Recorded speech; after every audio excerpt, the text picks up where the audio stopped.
Ok, boa tarde pessoal, como vão?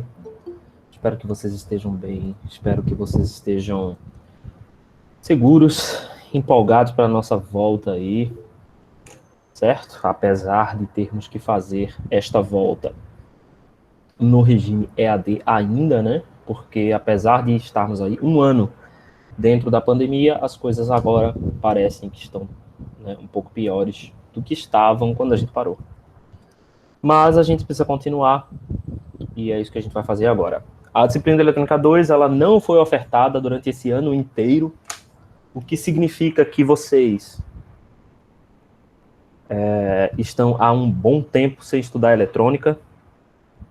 Então, a gente vai ter que ter uma certa... Vai ter que ter um certo movimento para a gente poder lubrificar as juntas, certo? E para a gente poder fazer essa corrida que é a disciplina de Eletrônica 2. Então, vamos primeiro conversar sobre as diferenças entre Eletrônica 1 e Eletrônica 2, para onde a gente vai agora. A gente tem aqui pessoas de elétrica e de eletrônica, isso é massa, isso é legal, mas a disciplina de Eletrônica 2, ela se afasta um pouco de elétrica e entra numa coisa um pouco mais específica para eletrônica. Então, o que foi que a gente viu lá em Eletrônica 1? A gente apresentou os conceitos da disciplina, o que a gente considera como ganho, o que a gente considera como pequenos sinais, isso é extremamente importante para a análise do que a gente está fazendo, né? E a gente apresenta todos esses conceitos novos de resistência de entrada, resistência de saída, como é que a gente representa em modelo de pequenos sinais, como é que a gente calcula esses ganhos em pequenos sinais, tudo isso foi apresentado lá em Eletrônica 1. Bem como uma breve introdução de dispositivos semicondutores, de como é que a gente constrói esses dispositivos semicondutores, e aí dessa construção vem os diodos, né, os diferentes tipos de diodos que a gente pode usar para construir circuitos retificadores e também circuitos reguladores e alguns outros circuitos especiais que foram apresentados lá em Eletrônica 1. E o principal, né, o elemento importante da eletrônica analógica, que é o transistor. Que é um transistor? Um transistor é um elemento cuja resistência entre dois terminais pode ser controlada de acordo com a tensão num terceiro terminal. Ou melhor, a gente pode determinar a corrente de saída num terceiro terminal de acordo com o valor de tensão entre dois terminais, certo? E por isso, transistor. A gente estudou dois tipos específicos de transistores, os transistores bipolares de junção, que são feitos por duas junções PN em antissérie, ou seja, elas estão ligadas invertidas, né? Por isso, bipolar, tem dois polos ligados, né, reversamente, e de junção, porque são duas junções, e a gente também estudou o transistor de efeito de campo, o FET, né? Especificamente o MOSFET, que é o dispositivo FET construído com óxido, metal e semicondutor. No MOSFET, a condução é um pouco diferente daquilo que acontece no TBJ. Né? No MOSFET, a gente controla a condução via a inserção, né, a injeção de um campo elétrico dentro do canal. Esse campo elétrico faz com que seja induzido um canal de certa polaridade a permitir o fluxo de elétrons por dentro daquele dispositivo. Já no transistor bipolar, não. No transistor bipolar, nós temos que fazer duas polarizações diferentes das junções, né, desse dispositivo, e com essas duas polarizações diferentes, a gente cria um gradiente de distribuição de portadores minoritários que provoca uma grande corrente de difusão. Bem, a gente vai olhar de novo isso com um pouquinho mais de calma, tá? Não tanto, mas a gente vai dar uma revisada. Eu só estou dando um panorama das disciplinas, certo? Então, o que mais que a gente aprendeu? Os amplificadores de um transistor. Que amplificadores são esses, né? A gente insere o sinal na forma de tensão em dois desses terminais do transistor e coleta o sinal na forma de uma corrente no terceiro terminal, no outro terminal. E a gente utiliza elementos de transresistência, ou seja, cargas, né, resistores, para poder transformar essas correntes em sinais de tensão. Então, o mais clássico deles é o emissor comum, ou fonte comum, se for feito com MOSFET, emissor comum com degeneração, ou fonte comum com degeneração, coletor comum, ou dreno comum, e base comum, ou porta comum. Então, esses são os 4 tipos de amplificadores, certo? Que podem ser feitos em transistores bipolares ou transistores MOSFET. E se a gente levar em consideração que a gente tem 2 polaridades para os transistores, né? Polaridades PNP e NPN, e polaridades PMOS e NMOS, a gente acaba com 8 tipos possíveis aí de configurações. 8 não, 16, né? Se a gente considerar os 2 transistores e as 2 polaridades, 16 tipos diferentes, mas que na verdade resumem-se a 4 básicas, 4 estruturas básicas. Um ponto importante nessas estruturas básicas também são os circuitos de polarização, que são todos os circuitos acessórios que a gente utiliza para garantir que esses transistores irão operar nas regiões lineares. Que regiões são essas, né? No transistor bipolar, a região linear é a região ativa. E no transistor MOSFET, a região linear é a região de saturação. Então, a gente tem tudo isso, foi o que a gente estudou lá em Eletrônica 1. Beleza. O que é que nós vamos estudar em Eletrônica 2? Temos 2 partes das disciplinas. Na verdade, assim, a gente divide em 2 aqui porque nós temos 2 VAs aqui nessa universidade. Mas nós temos basicamente 3 partes. A primeira parte é o estudo do amplificador operacional, finalmente. Então, a gente vê o amplificador operacional desde muito antes, ele tem aplicações enormes em circuitos, mas a gente não estuda o circuito interno do amplificador operacional até então. Está na hora da gente estudar esse circuito interno do amplificador operacional. Então, é nessa disciplina que nós montamos o amplificador operacional. Tá? Então, nessa primeira parte, o que falta? Nós estudamos lá em Eletrônica 1 os amplificadores de alto ganho, que são o amplificador base comum e o amplificador emissor comum. Para a gente montar o amplificador operacional, ainda faltam alguns estágios. Falta o estágio de entrada e falta o estágio de saída.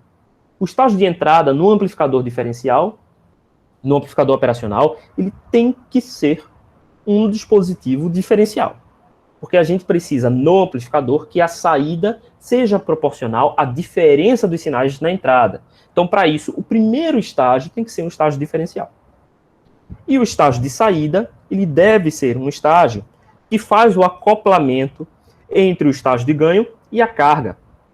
Em geral, essa resistência de saída, deseja-se que essa resistência de saída seja muito pequena, mas ainda assim, conservando as propriedades de linearidade do dispositivo. Então, a gente precisa de um estágio que vai lidar com grandes sinais. Por quê? Por que grandes sinais e não pequenos sinais? Porque em grandes sinais, a gente já está depois do amplificador de ganho, certo? Então, depois do amplificador de ganho, a gente tem sinais de maior valor, né, em amplitude. Então, a gente vai trabalhar em grandes sinais. Além disso, a gente vai trabalhar em potências maiores. Então, isso exige do amplificador certos requisitos que são diferentes dos requisitos, né, dos amplificadores que a gente viu até então. Em geral, os estágios de saída não estão interessados em um grande ganho de tensão. Por quê? Porque o ganho de tensão já foi dado no estágio anterior, certo? E aí a gente vai estudar esse estágio de saída e os estágios diferenciais, que são os estágios de entrada, para completar o quebra-cabeça do amplificador operacional. Então, esta é a primeira metade do nosso curso. A nossa primeira VA vai ter os conteúdos: estágios de saída, amplificadores diferenciais e amplificadores operacionais de múltiplos estágios. Nós também vamos estudar o circuito de um amplificador operacional em particular, que é o mais comum, que é o amplificador 741.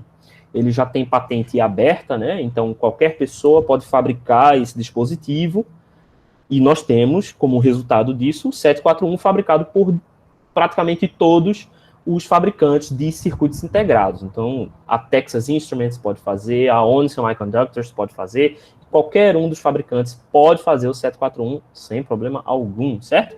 Da mesma forma que a gente tem também vários fabricantes de microcontroladores que têm a sua versão variada ali do 851, por exemplo, que é um microcontrolador bastante antigo, né? Então, A gente vai estudar isso na primeira metade. Na segunda metade é quando realmente entra o sumo da coisa, que é o assunto chamado realimentação. Que é realimentação? Realimentação é quando eu pego um pedaço do sinal na saída e introduzo esse sinal na entrada. Que diferença isso faz? Porque quando eu simplesmente amplifico um sinal, qualquer erro que está presente na entrada propaga-se para a saída. Se eu consigo pegar uma parte desse sinal da entrada e jogar no sinal... uma parte do sinal de saída e jogá-lo no sinal de entrada, eu consigo fazer correções, certo? E essas correções, elas podem ser aditivas ou subtrativas. Quando essas correções são aditivas, a gente chama essa realimentação de realimentação positiva ou realimentação regenerativa, com R de rei. Quando a gente faz essa compensação subtrativa, a gente chama essa realimentação de realimentação negativa ou realimentação degenerativa com D de dado, certo? Elas servem para coisas diferentes. A realimentação negativa vai conferir aos circuitos estabilidade e a realimentação positiva confere aos circuitos uma característica oscilatória. Então, quando a gente quer criar, por exemplo, osciladores, multivibradores, ou até circuitos caóticos, como é aqui um tema, por exemplo, de pesquisa da pós em engenharia física, a gente utiliza a realimentação positiva. Então, em geral, circuitos para estabilidade, a gente utiliza a realimentação negativa. Circuitos para oscilação, perturbação e caos, a gente utiliza a realimentação positiva, ok? Para a gente ter uma ideia básica do que acontece com realimentação positiva, a microfonia é uma realimentação positiva, certo? Aquilo que acontece é um efeito de áudio, que é quando você aponta o microfone para um caixa, né, para um monitor de áudio ou para um retorno ou alguma coisa que está produzindo o áudio que foi amplificado daquele microfone. O que acontece? O som é captado no microfone, amplificado pelo seu amplificador, pelo seu sistema de som, e jogado no monitor de áudio, jogado no seu caixa de áudio. Quando ele é jogado nesse caixa de áudio, se o seu microfone estiver apontado para o caixa, aquele som retorna do caixa para o microfone. E como você está sempre somando, amplificando, essa soma sai do controle e uma das frequências vai ter aquele som. É por isso que a gente escuta um som agudo e muito puro, né? Porque uma das frequências vai saturar o seu canal de áudio. Esse é um exemplo indesejável de realimentação positiva, mas outros exemplos são mais interessantes. O estudo de realimentação, a caracterização da realimentação, vai ser feita na disciplina de Eletrônica 2. Então, todos os alunos de Elétrica e Eletrônica vão estudar esse assunto. Agora, as aplicações da realimentação positiva vão ser estudados na disciplina de Eletrônica 3. Então, eu estarei lá com todos os alunos de Eletrônica e, quem sabe, um dia, algum aluno de Elétrica aceite cursar Eletrônica 3. Não custa nada sonhar, né? Uma hora, quem sabe. E aí, é em Eletrônica 3 que a gente vai estudar os efeitos de realimentação. Olhe para isso. E aí, em Eletrônica 3, a gente estuda esses circuitos, certo? Os circuitos osciladores, os circuitos multivibradores e outros circuitos para comunicações, tá? Então, a gente estuda os moduladores, demoduladores, o circuito, a malha travada em fase, que a gente chama de PLL, tá? E aí, como a aplicação é para telecomunicações, aí já não é tão interessante assim para o pessoal de elétrica, certo? Mas a Eletrônica 2 ainda está ali numa interfacezinha, né? Então, quem sabe um dia algum aluno de elétrica chega lá, não é, Clary? E, por último, em último caso, né, no final do... Oi, Nailson, eu acabei de citar várias aplicações de realimentação positiva.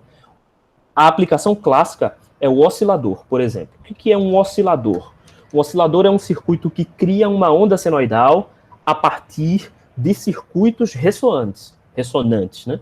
Então, por exemplo, se eu tenho uma alimentação CC, certo? Uma alimentação CC, e eu quero criar uma onda quadrada de 1 kHz, Eu preciso de um circuito com realimentação positiva, para que esse circuito vibre em 1 kHz. Tá? Então, quando você usa, por exemplo, no microcontrolador, um clock, que é nada mais do que uma estrutura cristalina piezoelétrica, você está colocando aquela estrutura no meio de uma malha de realimentação positiva. E essa malha de realimentação positiva vai ressoar em uma determinada frequência. Se você fez o seu cálculo correto, em vez de caos, você obtém uma malha realimentada numa frequência pura. Certo? Quando a gente faz um circuito, por exemplo, do 555, o multivibrador astável clássico, a gente tem que colocar um capacitor e um resistor externo. Lembram-se? Esse capacitor e resistor externo são uma malha ressoadora.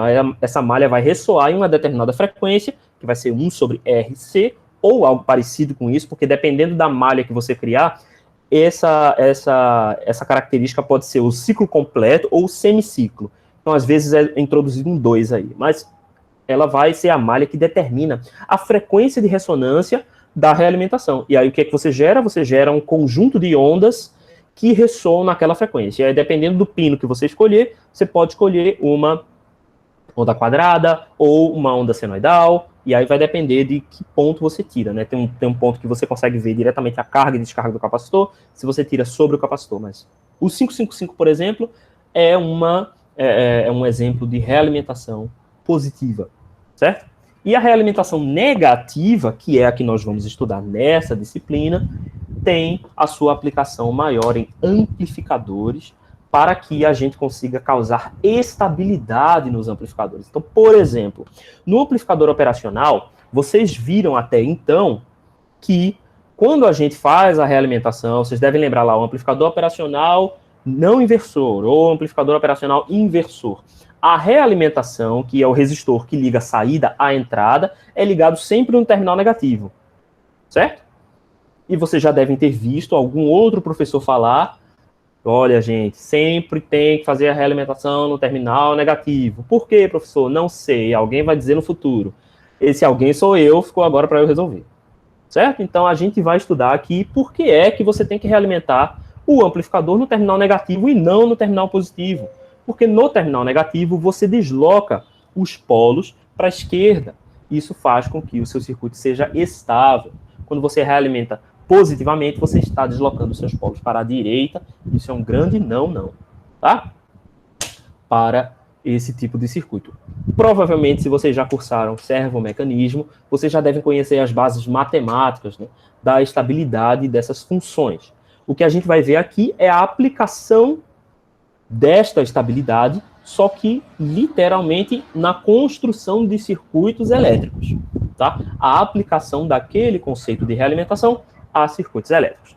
E, por fim, o nosso último tema de estudos, que eu particularmente gostaria que fosse uma terceira unidade, né? Eu, se pudesse livremente mudar as regras, eu faria 3 avaliações, e essas 3 avaliações seriam as médias de vocês. O último assunto é o assunto de filtros ativos, tá? Então, nós vamos construir filtros ativos a partir de algumas técnicas de construção de filtros, tá? Note que essa análise de filtros é um pouco diferente do que a gente vê lá em sinais e sistemas, tá? Em outras disciplinas. Lá, a gente estuda filtros em função das suas funções de transferência. Aqui, a gente vai estudar filtros em função da sua topologia, ou seja, em função do circuito mesmo, tá? A gente vai construir o circuito com transistores, com amplificadores operacionais e esse tipo de coisa para a gente criar essas funções de transferência. Então, para a gente, são mais, vamos dizer assim, simples do ponto de vista matemático,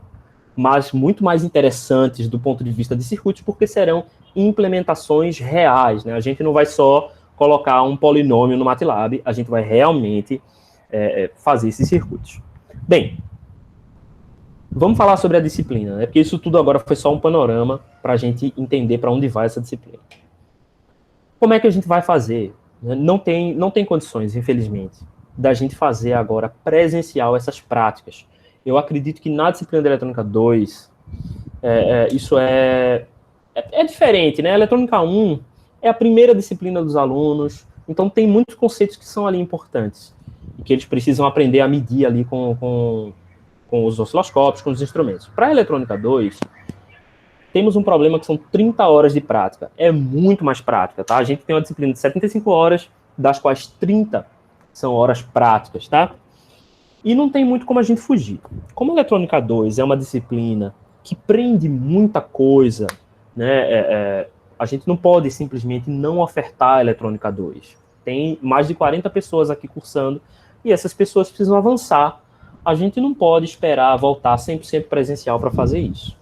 Então, nós tivemos, né, a ideia de ofertar ela nesse modelo ainda à distância. Como é que nós vamos fazer? Nós vamos fazer parecido com o que a gente fez naquele curso, que são projetos. Eu vou passar projetos para vocês e vocês vão desenvolver esses projetos em ambiente de simulação, tá?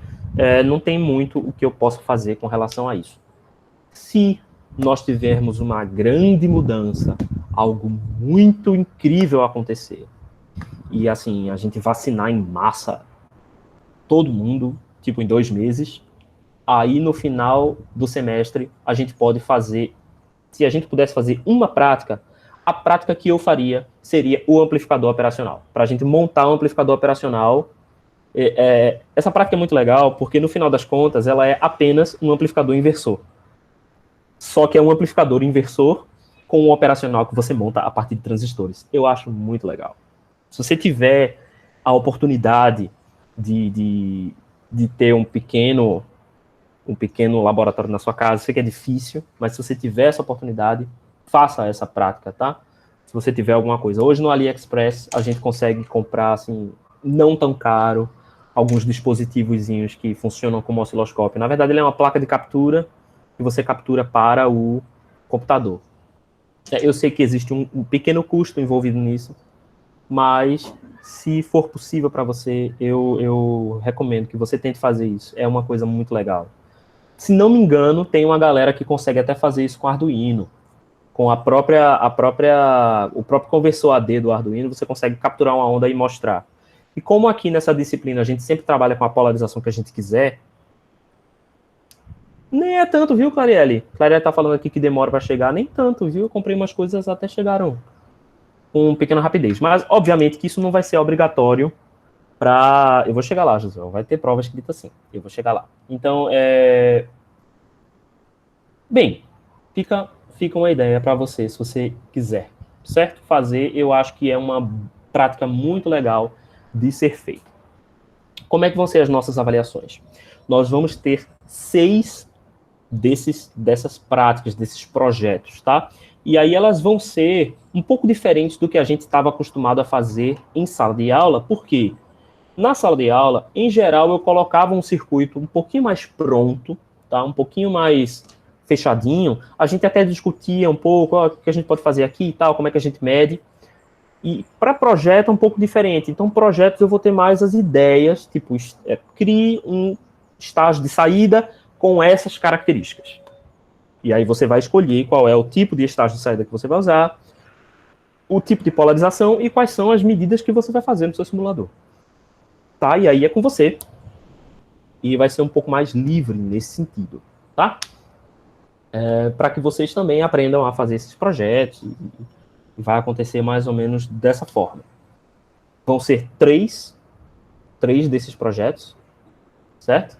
E nós vamos ter também uma prova teórica, certo? Especialmente porque o assunto, sim, nós vamos ter horário sim, claro. Eu vou já falar sobre isso.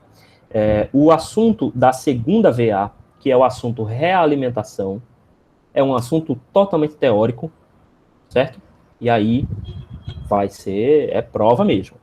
E aí, os 3 primeiros projetos vão ser sobre o quê? Os 3 primeiros projetos são estágio de saída, sozinho, estágio diferencial na entrada, certo? Então, par diferencial. E o terceiro é o amplificador operacional completo, que seria a prática que a gente ia fazer lá, mas a gente vai fazer, ou seja, a gente vai projetar um amplificador operacional completo dentro do ambiente de simulação.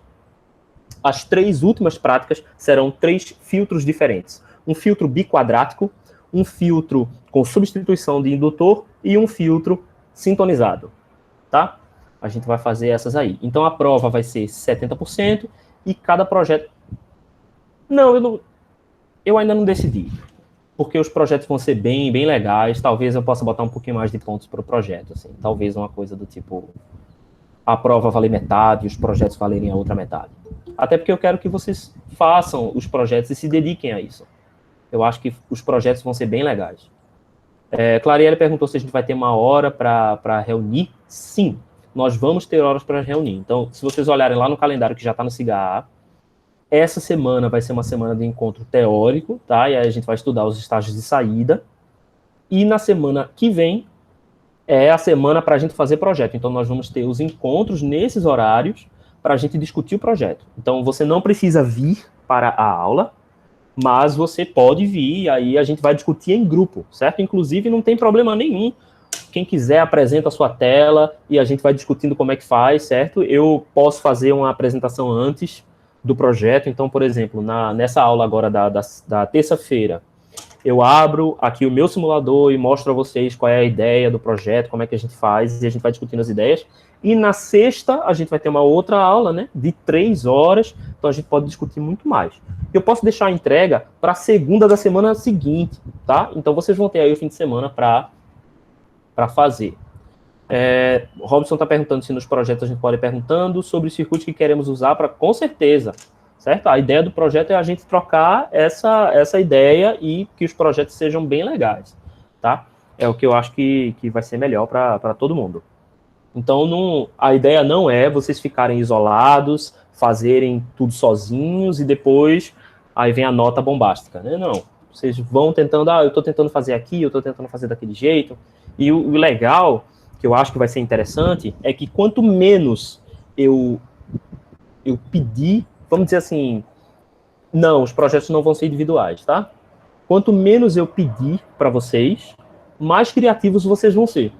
Então, se eu peço assim, eu quero um estágio de saída classe AB, assim, assim, assim, assim, assim, todo mundo vai fazer igual e aí não tem graça nenhuma. Mas quando eu peço um estágio de saída e dou os parâmetros de projeto, em vez de dar o circuito, aí a gente vai ter coisas mais interessantes, eu acredito. Os projetos não serão individuais. Eu acho que projetos em dupla é suficiente. Eu acho que dupla dá para uma pessoa puxar a outra e ninguém ficar para trás. Mas trio, eu já acho que sobra uma pessoa, tá? Então, eu acho que dupla é suficiente. Tudo bem assim?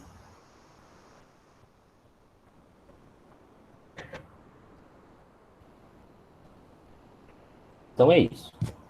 Vocês estão me escutando?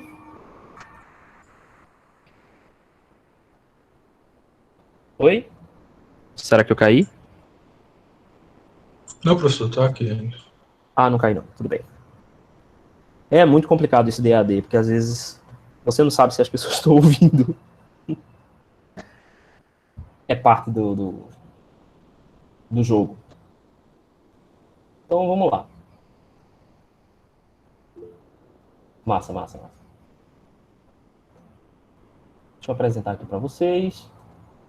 Sim, um outro detalhe. Eu vou criar um ambiente no Classroom, tá certo? E aí, as nossas presenças semanais vão ser computadas através de uma entrega no Classroom de uma questãozinha básica, certo? Então, toda semana, não todo dia, toda semana, a gente vai ter uma questãozinha básica lá no Classroom, tá? E aí vocês resolvem essa questão e mandam para mim a foto da sua resolução, tá? Não vai ser nada muito complicado, porque o objetivo não é tomar o tempo de vocês, o objetivo é só manter um controle da presença mesmo. Você está perguntando se tem que fazer relatório das práticas? Sim, tem que fazer relatório, tá? Dos trabalhos que a gente vai fazer, tem que fazer relatório. Agora, dessas questõezinhas, não. Só responder a questão e pronto. Então, vamos lá. Só responder as questões e enviar lá. Então, eletrônica 2. Essa disciplina maravilhosa. Então, vamos lá. O que a gente vai estudar em eletrônica 2? A gente já discutiu aqui, né? Mas são estágios de saída. Estágios de entrada Então, estágio de saída mais estágio de entrada vão dar a gente a oportunidade de criar os amplificadores operacionais. O circuito interno dos amplificadores operacionais.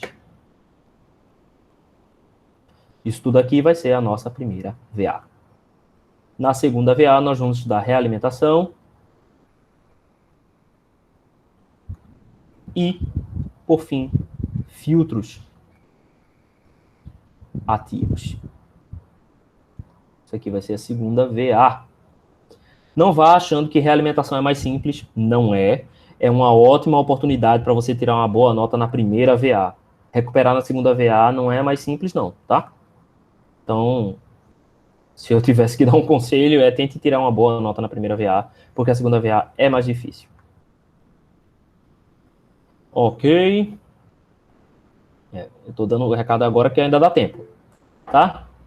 Então, vamos lá.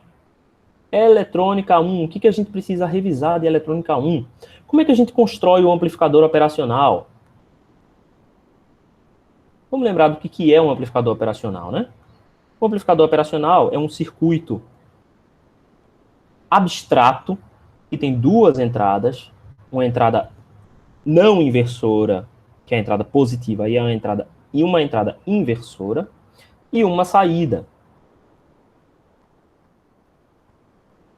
A gente pode chamar esse cara daqui de V+, e esse cara daqui de V-. Então, quem é a tensão de saída? Ele é um certo ganho, AV, multiplicado por V+, menos V-. Então, imagine que eu quero agora destrinchar esse bloco do amplificador operacional em estágios menores. O meu primeiro estágio, qualquer que seja esse estágio, tem que ter duas entradas. 1, 2. Certo? Aqui não é um quadripolo, tá? Então eu vou colocar assim para dar a ideia de que a gente tem duas entradas. Então, nessa minha primeira entrada, aqui, eu tenho uma certa tensão V+, e no outro eu tenho uma certa tensão V-. Eu já estou supondo que essa tensão V- é a entrada inversora, mas por enquanto, não vamos fazer essa suposição. Vamos dizer que eu só tenho VA e VB. Esse meu primeiro estágio tem que ser um estágio cuja entrada é diferencial. Então eu posso dizer que ele é um estágio diferencial.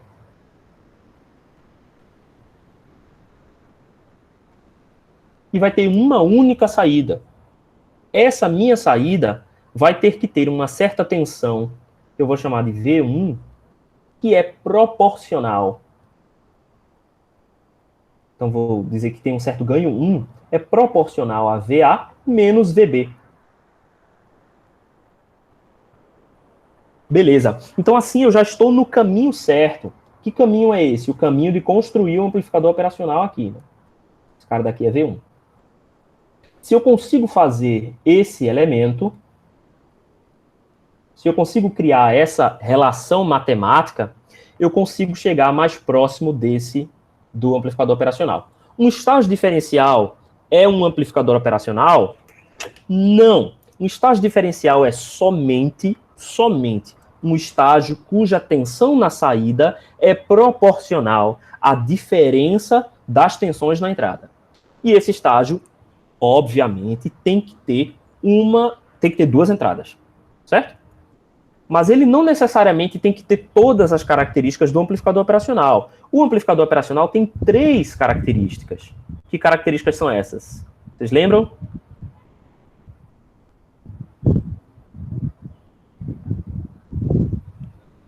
Impedância infinita na entrada. Ok. Ganho infinito, né? Beleza.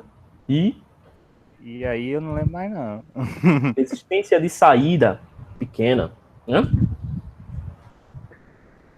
Resistência de saída pequena. Então, como a gente vai lidar com um amplificador de mais de um estágio, a gente pode dividir essas características do amplificador operacional em estágios diferentes. Então, se o primeiro estágio já é um estágio diferencial, O único outro requisito que eu preciso que esse estágio tenha, e eu não tenho como delegar isso para outro estágio, é a resistência de entrada alta. Eu vou colocar a resistência de entrada alta, certo? Porque não necessariamente ela precisa ser infinita, mas ela precisa ser alta. A gente vai ver isso quando a gente for estudar os amplificadores, mas eu posso colocar aqui 2 estágios anteriores ao estágio diferencial, que são estágios que servem apenas para fazer com que essa resistência de entrada seja ainda maior. Então eu posso colocar aqui 2 estágios opcionais que aumentam a resistência de entrada. E eles são independentes, certo? São opcionais aqui só para fazer a resistência de entrada alta. E esse segundo estágio diferencial, ele tem a função de calcular a diferença de tensão entre VA e VB. E é usado uma forma muito inteligente para fazer isso, que é baseado no amplificador emissor comum. Eu adoro essa solução. A gente chama essa solução de par diferencial. Beleza. Agora a gente já conseguiu 2 características, né, que é a resistência de entrada e o fato de que a saída tem que depender da diferença dos sinais de entrada. Agora a gente precisa de mais um estágio, que vai ser o estágio intermediário. A gente vai colocar nesse estágio intermediário o ganho alto. Por que a gente coloca ele no meio, né? Porque, obviamente, a resistência de entrada tem que estar no primeiro estágio. Porque quando a gente fecha o bloco como um todo, é o primeiro estágio que vai determinar a resistência de entrada, não tem como. E é o último estágio que vai determinar a resistência de saída, né? Então, no estágio do meio, a gente coloca um ganho de tensão alto. Que estágios são interessantes para que a gente use aqui no meio? Emissor comum e base comum. Porque se você lembrar, lá daqueles protótipos que a gente tinha lá de eletrônica 1, são esses 2 que dão a maior possibilidade de ganho, né? Quem é o ganho do emissor comum? O ganho do emissor comum é menos GM RC. E o ganho do base comum é GM RC. Então, os 2 têm ganho de mesmo módulo, apesar de um ter o ganho inversor em relação ao outro. Que diferença isso faz? Se você ganha, ou melhor, se você usa o emissor comum, você inverte na entrada quem é VA e VB. Perceba. Vamos supor que eu usei emissor comum, certo? Quem é que vai ser a tensão aqui? Vai ser GM-RC, aí menos GM-RC, vezes A1, VA, menos VB. Todo mundo concorda com isso? Então, se eu pego esse menos e introduzo aqui na minha equação, então, na real, no final das contas, eu tenho VB menos VA. Todo mundo concorda com isso?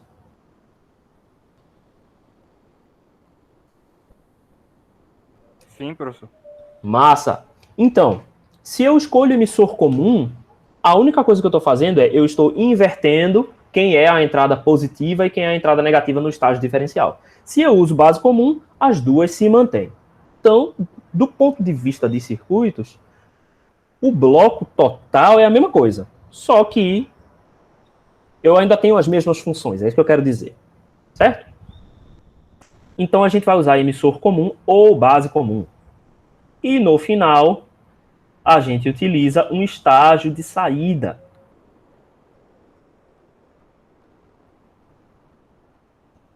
Qual é a função do estágio de saída? A função do estágio de saída é garantir que a resistência de saída seja pequena. Tá? Aqui a gente pode dizer que ela é 0, mas na verdade o que ela vai ser é pequena. Quem são os estágios de saída? Na verdade, quem é o estágio de saída que possui a menor resistência de saída? É o seguidor de emissor.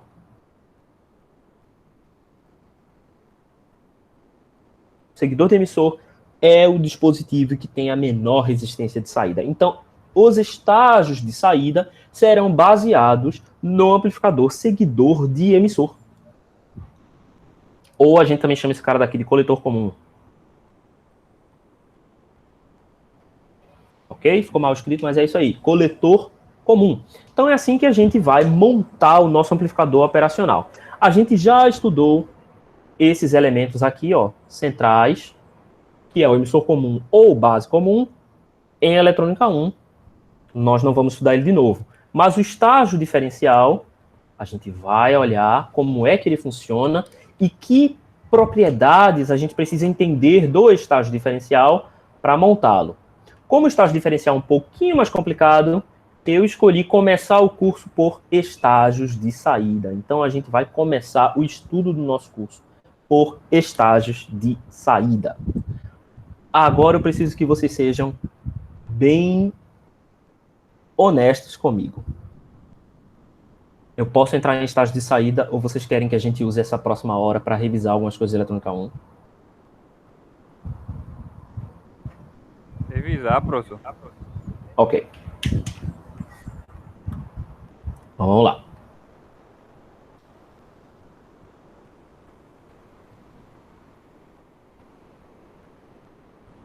Ó, a porcentagem aqui para revisar foi maior do que a porcentagem de eliminação da Carol Conká, tá vendo?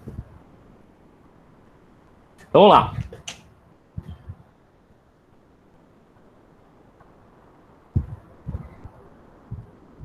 Transistores bipolares de junção.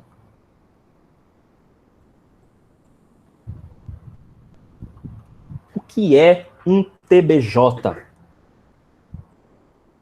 Ele é um dispositivo que tem duas junções. Então, vamos ver o mais tradicional, certo? Que é o NPN. A gente usa esse símbolo aqui. Tá mal desenhado pra caramba. Vou tentar de novo. Desenhar com essa mesinha aqui, às vezes é chato. Beleza. Um pouquinho melhor. E a gente tem três terminais. O terminal de emissor, o terminal de base e o terminal de coletor. Como é que a gente pode pensar o transistor, certo? A gente vai ter uma tensão de entrada aqui entre a base e o emissor. A gente vai chamar dessa tensão aqui de VBE. E a gente tem uma corrente de saída no coletor. Então, eu posso chamar ela de IC, corrente de coletor. A corrente de coletor, ela vai depender da minha tensão VBE. Porém, se a gente pensar na estrutura interna do transistor, então vamos pensar aqui na estrutura interna dele. O que a gente tem? Vamos colocar ele mais ou menos assim. Vamos fazer ele assimétrico mesmo, tá? Eu quero fazer ele assim. Então, vamos dizer que esse meu primeiro terminal é o terminal emissor, esse meu terminal central é um terminal de base e o meu último terminal é um coletor. Beleza. E vamos dizer aqui que o meu transistor é do tipo NPN. Então, N, vou colocar o P aqui em verde e o outro N em vermelho. O que de cara a gente vê logo aqui? Nós temos duas regiões de depressão. O que é a região de depressão? Porque na região N, a minha dopagem faz com que surjam muitos elétrons livres. Então, eu tenho aqui elétrons livres, elétrons livres, elétrons livres. Já na minha região P, eu tenho uma dopagem que proporciona a existência de muitas lacunas. Certo? Lembrando que as lacunas não são partículas, tá? As lacunas são apenas ausências de elétrons na rede cristalina. Então, são possíveis espaços para que elétrons sejam absorvidos. Só que a gente consegue movimentar essas lacunas através da aplicação de campos elétricos, tá? E a gente chama essa corrente de deriva, quando a gente faz a movimentação de portadores devido à presença de um campo elétrico. Vamos supor que eu não tenho nenhuma alimentação nesse transistor. O que vai acontecer? Os elétrons e lacunas vão se atrair através de recombinação. Isso é, esses elétrons que estão presentes aqui no lado N vão recombinar com as lacunas no lado P. Então, próximo aqui da interface entre o lado P e o lado N, eu vou ter essa movimentação inicial de cargas.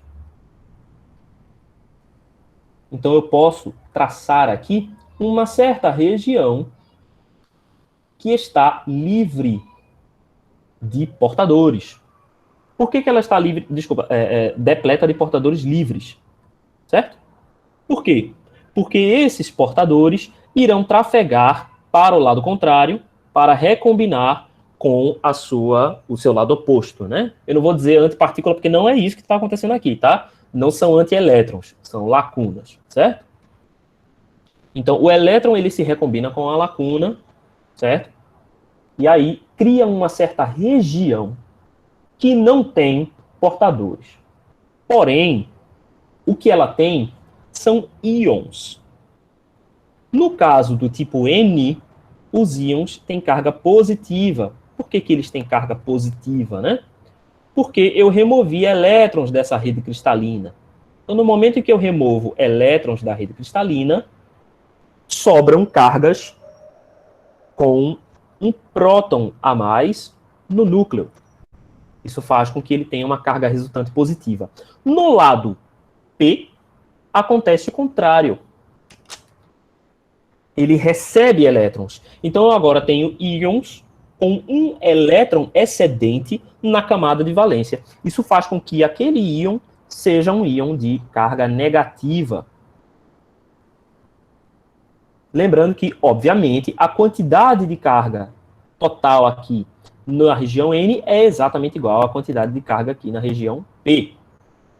Tem que ser assim, por conta do equilíbrio de cargas. A este fenômeno, a gente dá o nome de região de depressão. Aliás, a esse fenômeno não, né? A essa região, a gente dá o nome de região de depressão. E por conta dessa região de depressão, irá surgir um campo elétrico interno que aponta da região N para a região P.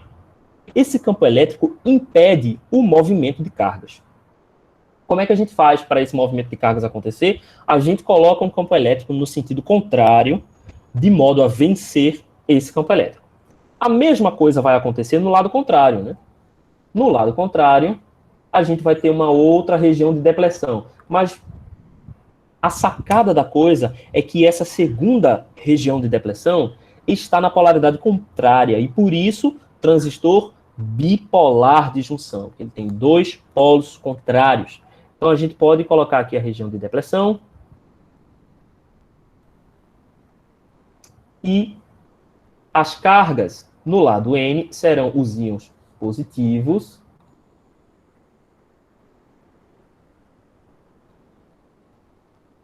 e as cargas no lado P, na base, serão íons com carga negativa. Tá, como é que a gente faz agora para esse dispositivo conduzir, né? Eu tenho um campo elétrico agora contrário. Como é que eu consigo fazer esse cara conduzir? Eu tenho duas junções. A junção base-emissor, ou seja, nessa direção aqui, ó, PN, certo? Lembre-se que a junção é sempre na ordem PN. Então, junção base-emissor e a junção base-coletor. Deixa eu colocar aqui, junção base-emissor, junção base-coletor. Então, a gente pode ter 4 possíveis combinações aqui.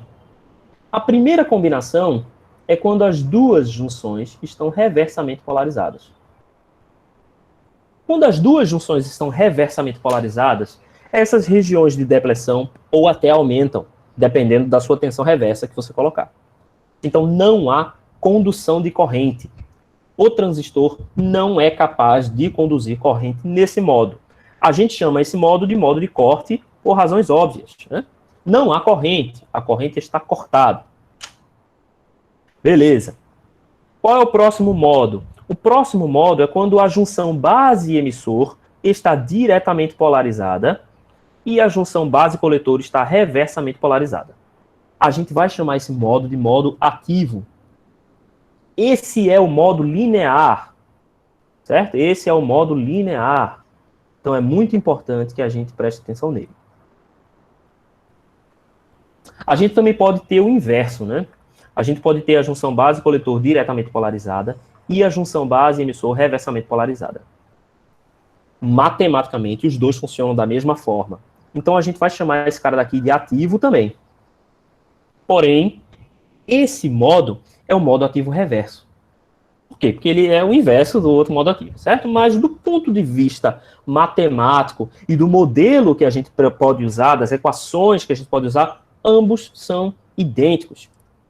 Só que o que acontece? A gente projeta o coletor para ser muito maior do que o emissor nos circuitos integrados. Isso faz com que a gente tenha características de transmissão melhores. Então, em geral, a gente está interessado em usar o transistor no modo ativo e não no modo ativo reverso. Certo? Então, apesar desse ser um dispositivo que poderia ser simétrico, a gente projeta ele para não ser simétrico, porque fazer o coletor ser maior implica em uma melhor característica de transmissão, implica em um beta melhor, certo? Implica em um transistor mais capaz, quando a gente escolhe um dos dois modos para priorizar. Então, em geral, a gente não está interessado no modo ativo reverso. E o último modo é quando as duas junções estão diretamente polarizadas. A gente chama esse modo de saturação.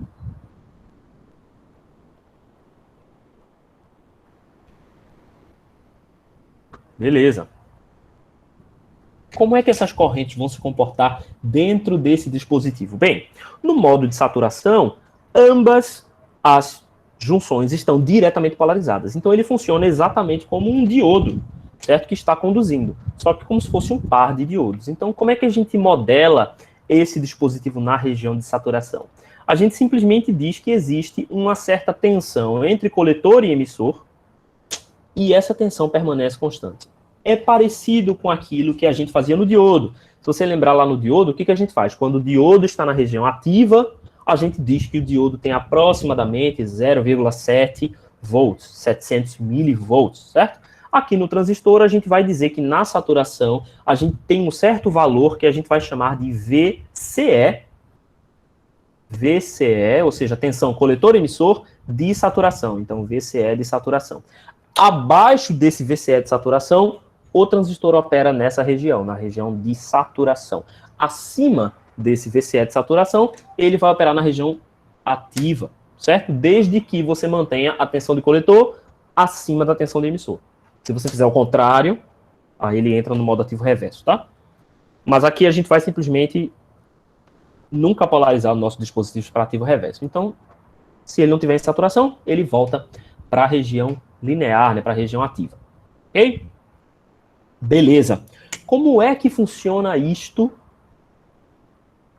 aqui, né, no nosso transistor? Então, no transistor, vamos observar o que acontece quando a gente está no modo ativo. Certo? Então, o que está acontecendo aqui no modo ativo? Eu tenho uma certa tensão VBE.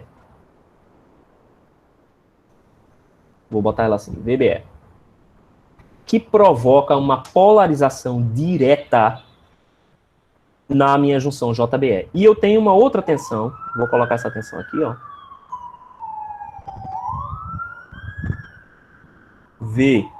VBC, aliás, VCB, né?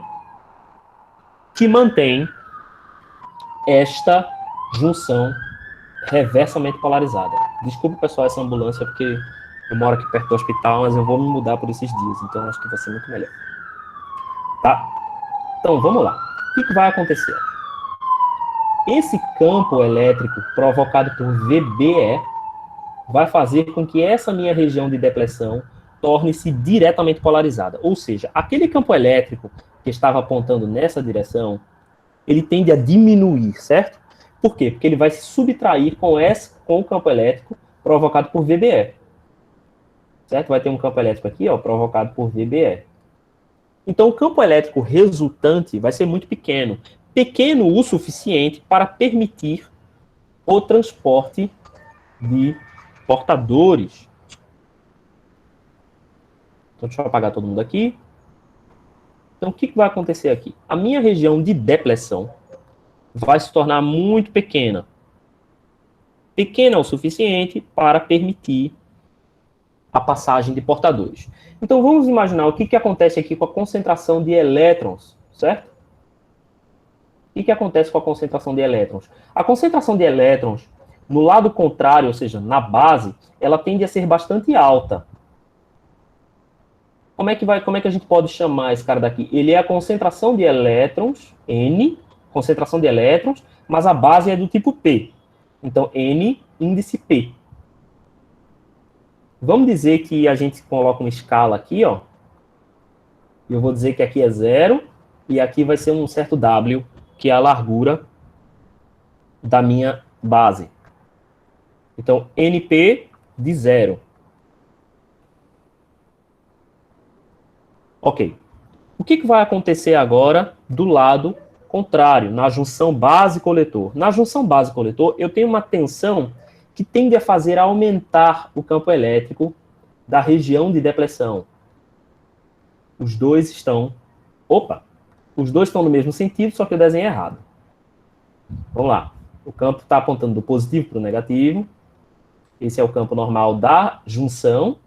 E essa fonte VCB contribui no mesmo sentido. Então, eu posso dizer que esse é o campo provocado aqui por VCB. Então, eles dois serão somados. O resultado disso é que a minha região de depressão ela vai alargar-se. Então, em vez de a gente ter uma região de depressão comprimida, a gente vai ter uma região de depressão aumentada, porque o campo elétrico é maior. Então, vai aumentar aqui a minha região de depressão. Lembrando que essa região de depressão ela é muito maior do lado do coletor, tá? Por quê? Porque a concentração de elementos na base, a concentração de impurezas na base, é propositalmente feita para ser mais alta do que a concentração de impurezas no coletor, certo? Ou no lado N.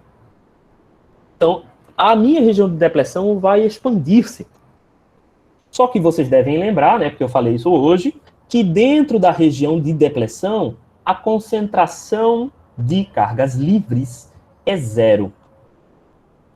O que significa que na interface, a minha concentração de portadores é 0 também. Certo? Eu estou considerando aqui a interface entre a região de depressão e a base. Então, que concentração vai ser essa aqui? Essa concentração aqui vai ser a minha concentração de portadores minoritários, ou seja, elétrons no tipo P, em uma certa distância aqui. Eu mudei de ideia, vou botar meu W aqui.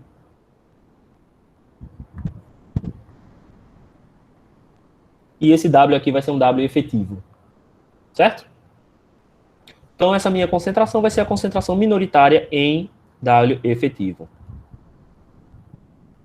Vejam só, a gente não pode ter uma descontinuidade aqui, né? Essa função ela não faz isso aqui.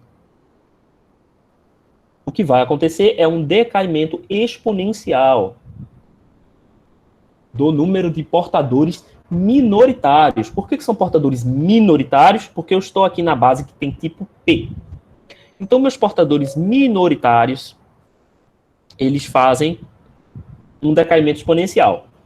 Aí é que está o truque. Se eu faço essa base ser muito estreita, esse cara daqui eu posso aproximar de uma reta. O que vai acontecer aqui? Eu tenho uma distribuição de cargas que não é uniforme. Então, se eu não tenho uma distribuição uniforme, acontece aqui o fenômeno de corrente de difusão. Então, vai haver uma corrente de difusão neste sentido. Só que esse é o sentido do movimento dos elétrons, tá? Isso não significa que essa é a corrente no sentido convencional. Isso aqui é o movimento dos elétrons. Essa corrente de difusão, se eu faço com que o meu gradiente aqui, ou seja, a minha derivada, seja alta o suficiente, esses elétrons ganham energia suficiente para passarem pela região de depressão, certo? E serem acelerados pelo campo elétrico que está presente na região de depressão. Lembre-se que o campo elétrico aqui, ó, está nesse sentido. É o campo elétrico mais o campo elétrico do VCB, certo? Os dois neste sentido. Então, se os meus elétrons conseguem ser empurrados para a região de depressão, dentro da região de depressão está atuando um campo elétrico intenso neste sentido. E os elétrons serão acelerados no sentido contrário do campo elétrico por terem carga negativa. Então, eles são acelerados por deriva, dessa vez agora por deriva, até o coletor. Então, aqui está acontecendo uma corrente de deriva. Certo? E aí, bem, aqui é deriva também. Certo? Uma vez que os portadores chegam lá, eles seguem por deriva e essa corrente continua. Isso resulta em uma corrente convencional entrando no coletor, certo? Aqui já é a corrente convencional. Então, em amarelo aqui está a corrente eletrônica e em azul está a corrente convencional.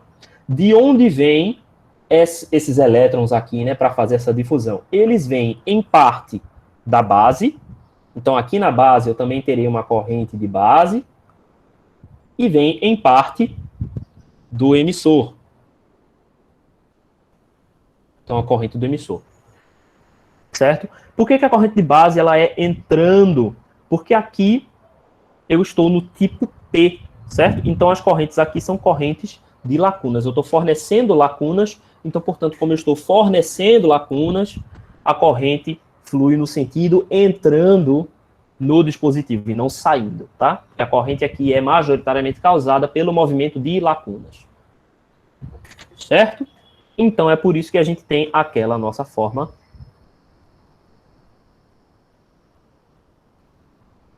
corrente de coletor entrando, corrente de emissor saindo e corrente de base entrando. Qual é a equação? Se você fizer essa derivada dessa função aqui, você obtém a equação da corrente, que é corrente de coletor é igual a uma certa constante, que a gente chama de corrente de saturação, é elevado a VBE sobre NVT menos 1.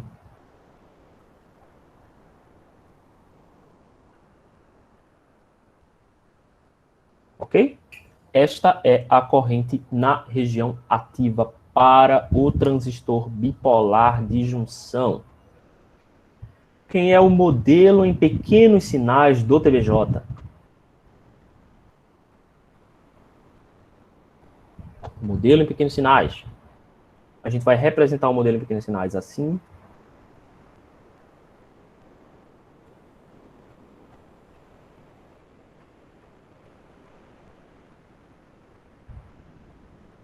Então, esse aqui é o modelo Pi.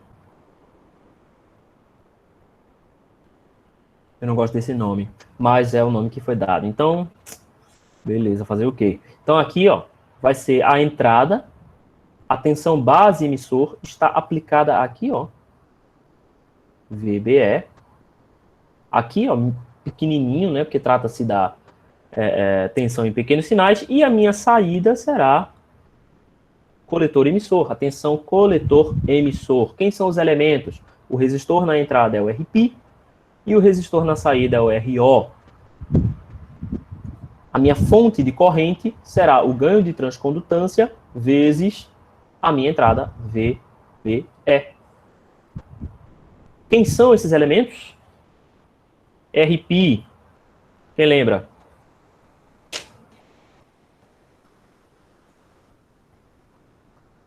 É cruel, né? Eu sei, faz muito tempo. Beta sobre GM. Quem é a resistência de saída?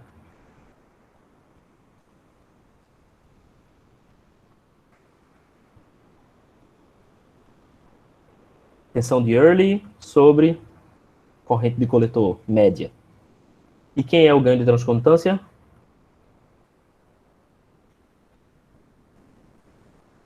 É a corrente de coletor sobre a tensão térmica. Todo mundo sabia, né? Mais ou menos. Bem. Ok. Tava fresquinho. Tudo bem. Esse é o modelo Pi. E o modelo T? O que a gente faz no modelo T, né? A gente dá uma variação aqui. Então, a variação aqui no modelo T, a gente tem a base e o coletor. Então, a resistência de entrada, ela toma uma posição um pouquinho diferente. Aliás, não tem essa resistência aqui, não. Assim. RE. Aqui é GM VBE também. e a gente já liga direto na saída. A gente pode também colocar aqui a resistência de saída, RO. E esse cara daqui é o emissor. Então, essa minha resistência de entrada é alfa sobre GM. Beleza? Todo mundo relembrou? Deixa eu falar uma coisa para vocês, para a gente já ir afinando as expectativas, tá? Em eletrônica 2, os circuitos se tornam muito maiores do que em eletrônica 1. Então não é normal a gente botar agora o modelo em pequenos sinais da forma tradicional. O que a gente vai fazer é utilizar o modelo de pequenos sinais híbrido. Ou seja, a gente vai representar o modelo π ou o modelo T pelo próprio transistor. Então deixa eu mostrar um exemplo aqui para vocês. Vamos montar um amplificador emissor comum.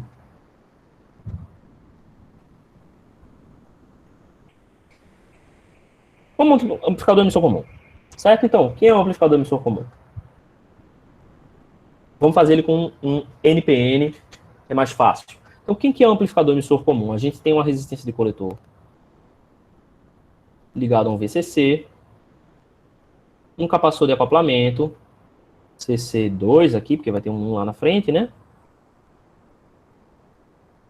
RL é uma resistência de carga. Aqui a gente vai ter uma fonte de alimentação. Vamos colocar aqui uma fonte de alimentação. Vamos colocar um capacitor aqui. Esse capacitor aqui vai ser um capacitor de acoplamento para essa fonte de alimentação. A gente pode colocar aqui a fonte. Liga um no outro. Aqui a gente pode alimentar de alguma forma. Vou colocar aqui um VCC tradicional, aqui um resistor. RP de polarização. E aqui vai estar a polarização na entrada. Vamos fazer uma polarização por realimentação. Então aqui vai ser um RB. E aqui o capacitor de polarização na entrada, CC1. Beleza. Então esse cara daqui é um amplificador emissor comum. Como é que a gente faz o modelo de pequenos sinais se a gente for considerar ele híbrido? Então, ó, toda essa fonte aqui, ó, está sendo curto-circuitada pelo capacitor CS. Então a gente vai ignorar tudo isso. O capacitor CC1 também vai ser um curto-circuito, então a entrada já vai aqui. Então, sinal de entrada, VI, e a resistência de entrada de saída da fonte, RS, certo? Então, esse aqui é a alimentação. Aqui a gente chegou na base do transistor. Então, o que a gente vai fazer? Colocar um transistor mesmo. Desenhar o transistor, sem medo de ser feliz. Um resistor aqui na base, RB. O resistor RC a gente liga assim, e RL. Então, veja, é um pouquinho diferente do modelo de pequenos sinais que a gente viu lá em Eletrônica 1. Por quê? Porque a gente não desenha explicitamente o modelo de pequenos sinais, que aqui seria um modelo π. Esse modelo, ele fica mais implícito na mente da pessoa que está fazendo, né? E a gente desenha ele como sendo o próprio transistor. Tem muitos simuladores que até usam esse tipo de simulação aqui para fazer simulações para radiofrequência, por exemplo. Né? Eles já exigem que você coloque o modelo em modelo de pequenos sinais híbrido. Certo? Vocês lembram mais ou menos, olhando esses dois circuitos, todo mundo sabe para que serve cada coisa aqui?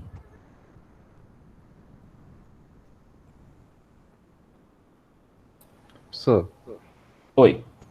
só pode dizer por que que o emissor do TBJ ele tá aterrado em pequenos sinais? Por causa do capacitor CS aqui, ó. Certo. Certo? A impedância desse capacitor aqui é 1 sobre SC.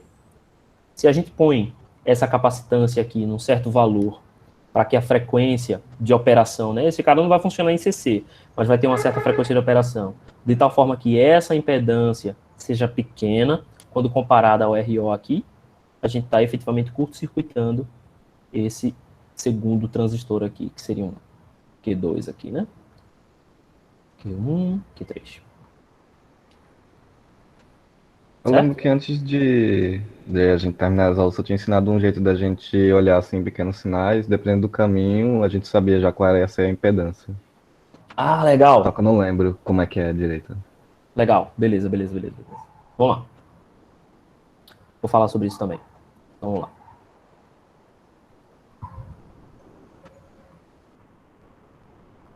Isso vai ser importante aqui. Vamos lá. Se a gente observa a impedância a partir da base, essa impedância vai ser multiplicada por beta mais 1. Então, vamos dizer aqui que eu tenho um RE. Quem é que vai ser essa impedância aqui? Essa impedância vista vai ser igual a RE mais Rzinho E. Meu programa morreu. Meu programa decidiu morrer. Vocês estão vendo alguma coisa na tela de vocês? Tá o programa, mas não tá mexendo nada, não. O programa está aberto, né? Pra Tá mim, travado. pra mim ele Tá paralisado. desapareceu. Pera aí, vamos lá. Não, pra mim ele desapareceu. Deixa eu tentar reabrir aqui. Só um momentinho. Tá, ok. Não. Restore file, será que vai voltar? Vocês estão vendo o que agora? Mexeu? Voltou, professor, normal. Beleza. Só permitir alguém. Bem. É porque esse aqui tem toda uma demonstração. Mas esse cara daqui é isso vezes beta mais 1. Quando eu vejo da base. Quando eu visualizo do emissor, então vamos dizer que eu tenho aqui RB. Eu estou vendo a partir daqui, a partir do emissor, essa impedância aqui é igual a Rzinho E mais RB sobre beta mais 1. E quando eu visualizo do coletor, ela é a resistência de saída, a RO. Não vamos nos ater a isso agora no momento, porque eu vou precisar demonstrar isso aqui. Eu acho que isso vale a pena eu pegar um tempinho a mais e mostrar por que isso é desse jeito que é. Vamos fazer o seguinte, deixa eu acender a minha luz aqui, tá ficando um pouco escuro, e a gente vai revisar MOSFET.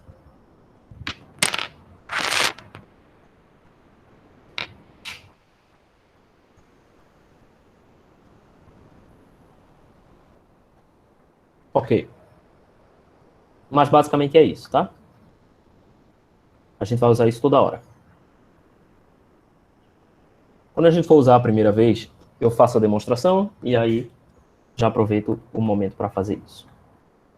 Então vamos aqui em transistores de efeito de campo.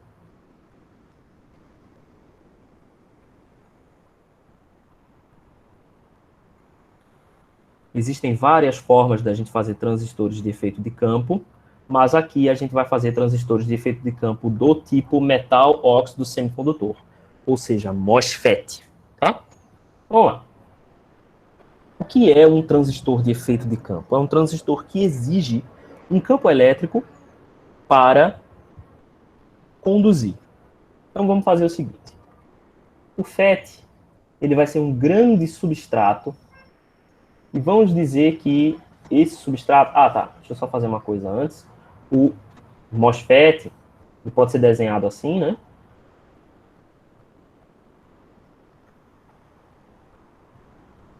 Ou ele pode ser desenhado também com um quarto terminal. Os terminais deles são dreno, que é o terminal equivalente ao coletor, a fonte, que é o terminal equivalente ao emissor, e o gatilho, ou porta, que é o terminal equivalente à base. E ele também tem um quarto terminal, que a gente chama de corpo, e usa a letra B para esse terminal. Na maioria dos casos, esse terminal ele é curto-circuitado na fonte, por uma razão que a gente vai ver. Então, como que funciona esse dispositivo? Vamos imaginar que a gente tem um substrato do tipo P. O substrato é do tipo P, ok? Sobre esse substrato, eu crio duas regiões do tipo N.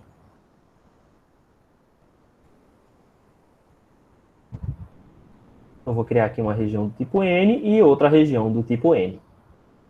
Toda vez que a gente tem contato de região P com região N, a gente gera regiões de depressão. Eu vou colocar aqui um N+, porque a gente dopa, agora quem a gente vai dopar fortemente é a região do tipo N. Então aqui, automaticamente, a gente cria duas regiões de depressão. Ela vai ser bem curta para dentro da região do tipo N, da ilha N, né? A gente chama isso aqui de ilha, mas ela vai ser muito grande para fora, né, dentro do substrato. A mesma coisa acontece aqui na outra região N, certo? Eu vou colocar dois eletrodos aqui. O primeiro eletrodo, aliás, eu não queria fazer pontilhado, eu queria fazer normal. O primeiro eletrodo, ele é metálico, né? A gente vai dar a ele o nome de fonte. E o segundo eletrodo, a gente vai dar a ele o nome de dreno. Ok. Se vocês observarem bem, esse cara daqui poderia ser um transistor NPN. Vocês concordam com isso?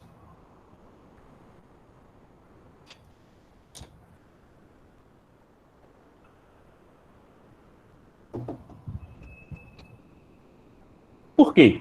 Porque a gente tem aqui uma ilha N, um substrato do tipo P e uma outra ilha N. Então eu poderia dizer que esse cara daqui é um transistor do tipo NPN, mas, obviamente, a gente não quer criar um transistor bipolar, a gente quer criar um transistor diferente, certo? Então, nesse transistor, essas regiões de depressão, elas vão operar de formas diferentes. Eu quero evitar que esse transistor funcione como um NPN. Eu quero propositalmente evitar que isso aconteça. E é por isso que existe o terminal de corpo. Eu estou adiantando isso, mas a gente vai chegar lá.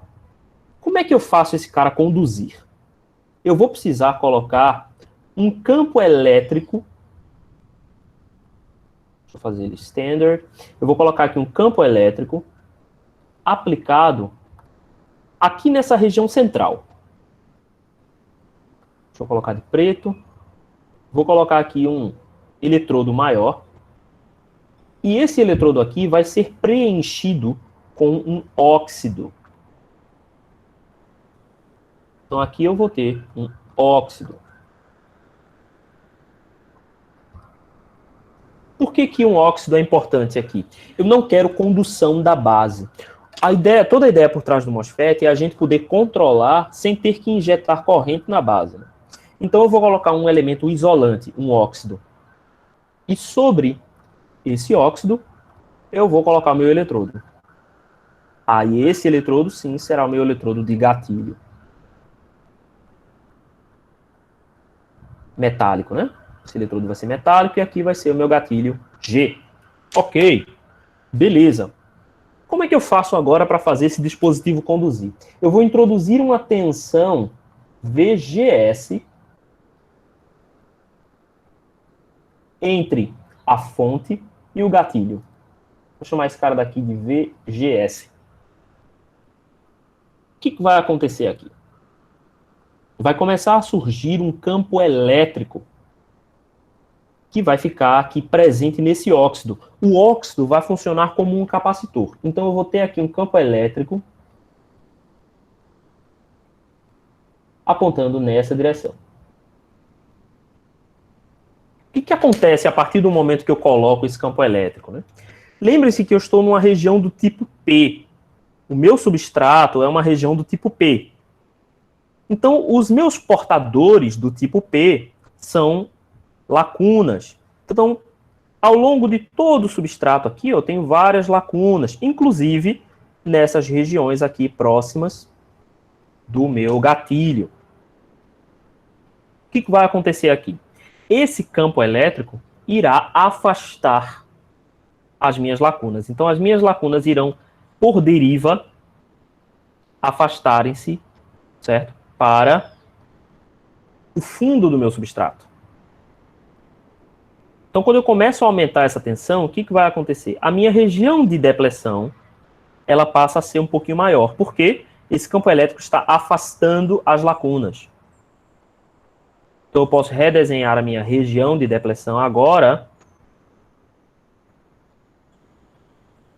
ao longo de toda a estrutura. O que acontece se eu continuo a aumentar esse campo elétrico? Existirá um certo limite, e esse limite eu vou chamar de VTH.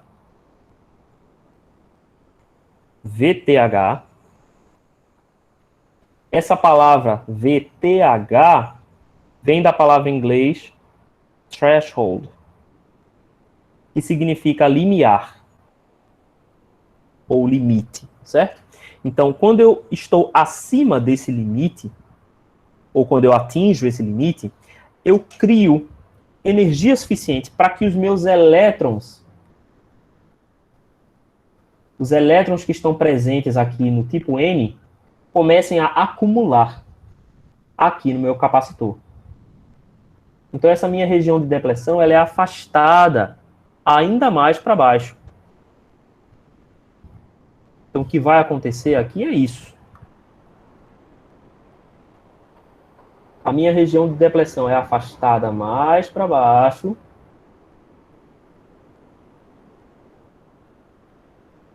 E eu começo a ter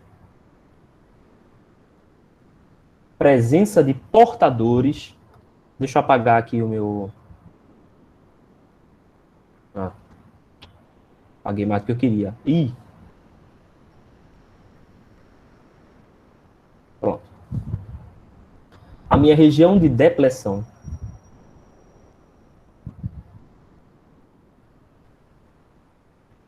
ela se afasta um pouco mais. E eu começo a ter portadores dentro dessa região. Nessa região aqui próxima ao meu canal. Próximo ao meu capacitor, né? Eu vou chamar esta região de canal. Como esse canal é feito por elétrons, então eu vou chamar esse canal de N, e, portanto, esse MOSFET aqui terá o nome de NMOS. Eu esqueci de falar no transistor, mas o PNP é exatamente o contrário do NPN. É só você trocar os portadores P por N, trocar as impurezas P por N, N por P, e toda a análise que a gente fez vai ser com lacunas, em vez de ser com elétrons. Aqui é a mesma coisa. Para você pensar no PMOS, é igual, só que você está invertendo as polaridades. Certo? E é por isso que o PNP precisa de uma tensão VEB e não VBE. É por isso que o PMOS precisa de uma tensão VSG e não VGS. Tá? Porque a gente está invertendo a região de depressão, está invertendo a polaridade dessa região de depressão. E é aí que a gente consegue conduzir no canal. Todo mundo entendeu o mecanismo de condução do NMOS?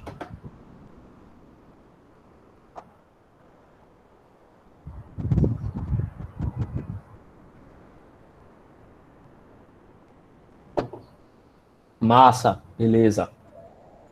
Então é assim que o NMOS faz a sua condução, ok? Beleza. Que mais? O eletrodo de corpo. Importante falar sobre ele. Vamos lá. A gente tem aqui uma região de depressão, certo? E essa região de depressão, ela não pode se desfazer. Ela precisa ser mantida. Correto? Imagine que eu não tivesse nada aqui. Eu não tivesse como está aqui, né? Se eu não tenho nada, esses portadores eles começam a se concentrar aqui. E esses portadores vão tender a fazer a minha região de depleção diminuir. Eu preciso, de alguma forma, coletar essas lacunas. Então, eu coloco um eletrodo aqui.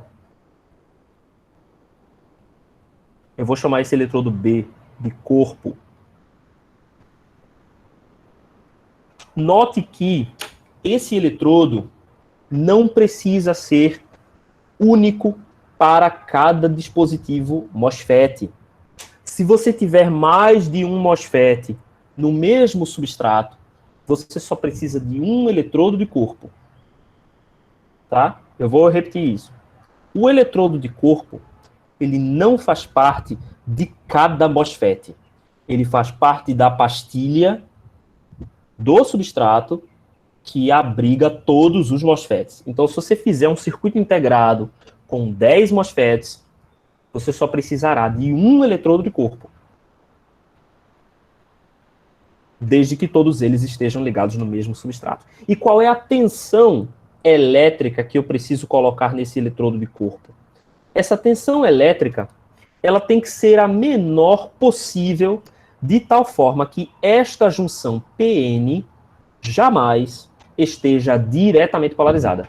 Veja aqui, no TBJ, eu tenho uma delas diretamente polarizada e a outra junção está reversamente polarizada. Isso não é o que acontece aqui no MOSFET.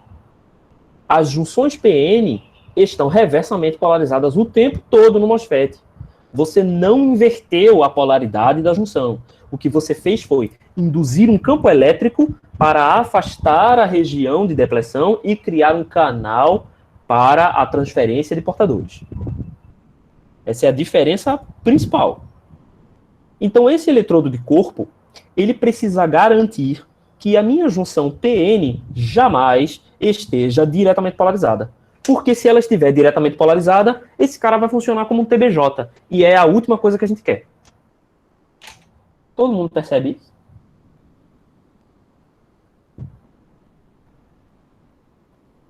Eu posso repetir, porque isso é bem importante.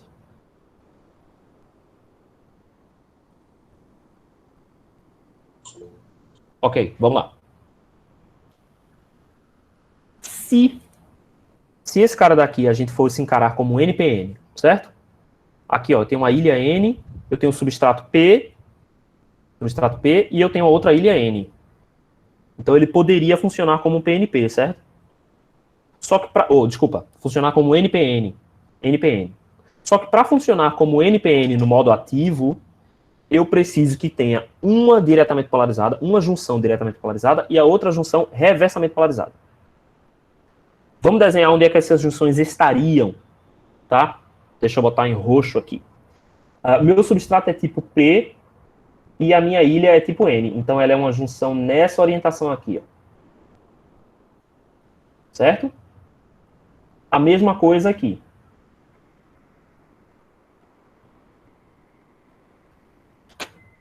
A gente já explicou como é que funciona o MOSFET.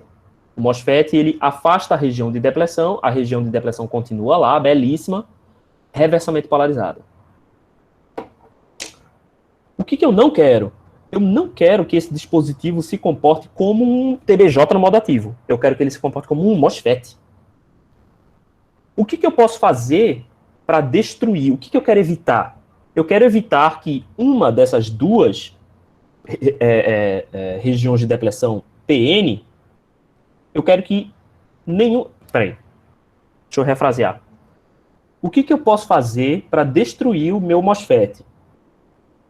Eu precisaria que uma dessas duas junções estivesse conduzindo. Certo? Todo mundo concorda que para o MOSFET conduzir, as duas junções têm que estar reversamente polarizadas? Se eu polarizo uma delas diretamente, o que acontece? Ele se comporta como um TBJ. E a minha base vai ser o terminal de corpo. É como se o meu terminal S fosse o emissor, o terminal D fosse um coletor e o terminal de corpo fosse a base. Para isso, basta que uma das junções esteja diretamente polarizada e a outra reversamente polarizada. Aí ele entra no modo ativo. Não é isso que eu quero. Para isso, eu tenho que forçar a todo tempo que ambas as junções corpo-fonte e corpo-dreno estejam reversamente polarizadas o tempo todo. Eu não sei se a minha reexplicação foi melhor do que a primeira, mas... Como faz isso? Eu ponho um eletrodo aqui com uma tensão negativa o tempo todo. Então, observa a orientação do diodo. O meu terminal de corpo, ele tem que ser menor. A minha tensão tem que ser menor do que qualquer outra tensão em qualquer ponto o tempo todo. Esse corpo não pode ficar flutuando de jeito nenhum e ele não pode ser ligado em nada que não seja VSS. Ele tem que estar ligado no ponto mais negativo o tempo todo. Então, se eu tenho um circuito e esse circuito tem alimentação simétrica, mais 10 e menos 10, eu ligo meu corpo no menos 10. Se eu tenho um dispositivo que tem alimentação simples, de 0 a 10, eu ligo meu corpo no 0, o tempo todo. Professor, o terminal de corpo é realmente o corpo do transistor? Porque geralmente o MOSFET tem 3 terminais. Excelente pergunta. Depende muito do seu encapsulamento. Tem encapsulamentos em que o corpo é literalmente o corpo do dispositivo. Na maioria dos casos, o corpo é plástico. Tá? Então, se o MOSFET é metálico, é possível, depende de cada encapsulamento, que o corpo seja ligado no próprio encapsulamento. Às vezes é o corpo, às vezes é o dreno. Aí você tem que ver direitinho. Mas nos MOSFETs que a gente usa, que tem 3 terminais, o corpo é ligado diretamente na fonte. Por que que isso é feito? Normalmente, quando você vai fazer o seu projeto, você quer que o seu dispositivo opere na região linear, né, que é a região de saturação. Então, a região de saturação, você vai ter um VGS positivo, certo? Você vai ter um VGS maior que 0, e você vai ter um VDS maior que 0 também. Ou seja, normalmente a fonte vai ser dos 3 terminais do seu circuito, o terminal que vai ter a tensão mais baixa. Então, internamente, o corpo é ligado na fonte. Então, quando a gente faz um dispositivo com MOSFET discreto, ou seja, a gente tem os MOSFETzinhos lá, o que a gente tem é o corpo ligado diretamente na fonte. Quando a gente não tem essa situação, o corpo é um só para o CI inteiro. Então, por exemplo, tem alguns CIs que são vários MOSFETs ligados no mesmo CI. Então, é porque agora vocês fazem com FPGA e tudo isso, né? Aquela parte de eletrônica digital. Mas, quando eu cursei eletrônica digital, a gente não usava FPGA. A gente usava um circuito integrado que era uma matriz de MOSFETs e a gente tinha que construir as portas lógicas a partir das matrizes de MOSFET. Era tão trabalhoso quanto parece que é. E a gente tinha que ter certeza de ligar o corpo sempre no VSS. Sempre, o tempo todo, na tensão mais negativa. Para evitar que os transistores conduzissem no que a gente chama de efeito bipolar. Certo? Esse nome, efeito bipolar, é um efeito indesejável que acontece quando o terminal de corpo está a pelo menos 0,7 acima do terminal de fonte. Ou do dreno, qualquer um, mas geralmente é o terminal de fonte. Quando a gente erra, geralmente é o terminal de fonte e o primeiro que começa a conduzir. Quando isso acontece, aí esse cara funciona como um TBJ, e aí é terrível, porque aí a corrente começa a fluir nos lugares errados, e isso pode, inclusive, queimar o seu dispositivo, se você não souber fazer isso da forma correta, né?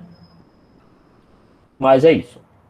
Quais são as regiões de operação, então, do MOSFET?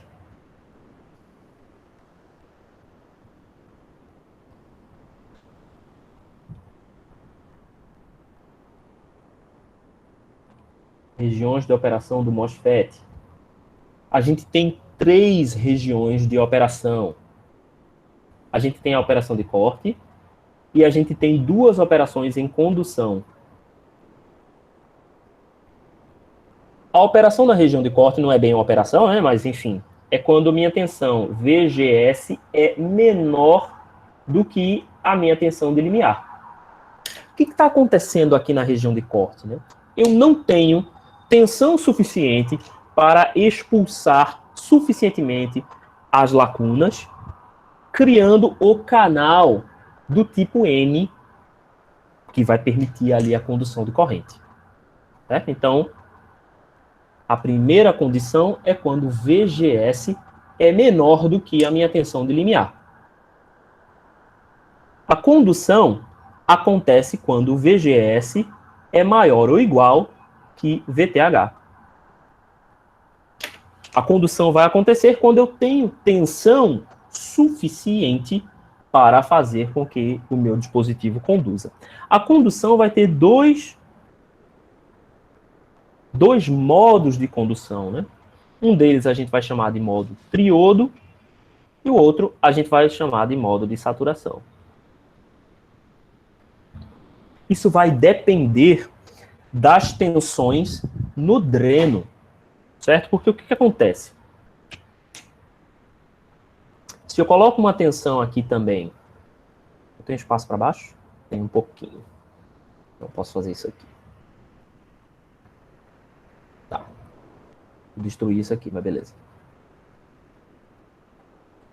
Vamos supor que eu coloco uma tensão muito baixa aqui, VDS.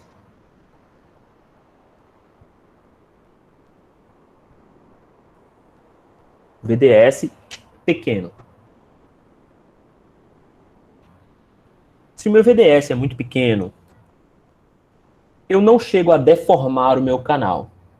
O meu canal permanece praticamente como se fosse um resistor. Então, eu estou num modo que a gente vai chamar de modo triodo. Meu VDS pequeno é quando o meu VDS é menor que a sobretensão, VOV. Essa sobretensão é o quanto o meu VGS excede a tensão de limiar. Então, esse VOV é o meu VGS menos VTH. Ou seja, é o quanto de folga eu tenho entre a minha tensão VGS e o limiar. Eu chamo essa tensão de sobretensão. Se o meu VDS é pequeno comparado a esta sobretensão, eu não tenho uma deformação perceptível no canal. E o meu dispositivo funciona basicamente como um resistor, porque a largura do meu canal é mais ou menos homogênea do início ao fim. Quando o meu VDS torna-se maior, então vamos colocar um VDS grande, ou VDS maior do que VOV, a gente tem um fenômeno que chama-se estrangulamento do canal. Por quê? Na ponta aqui do meu canal, eu preciso de um campo elétrico maior. Por quê? Porque o meu VDS tem um valor maior. Então, é como se eu subtraísse o meu campo aqui no final ao campo do VDS. Então, o meu canal passa a ter um formato diferente. Ele começa normal, não verde, né? Ele começa em azul, ele começa normal. Mas, como o VDS começa a ter uma tensão mais alta, no final o meu canal é estrangulado. Então acontece uma coisa parecida com isso aqui, em que a extremidade do meu canal passa a ser estrangulada. Isso faz com que a minha corrente de dreno torne-se constante, dependente apenas de VGS e não mais de VDS.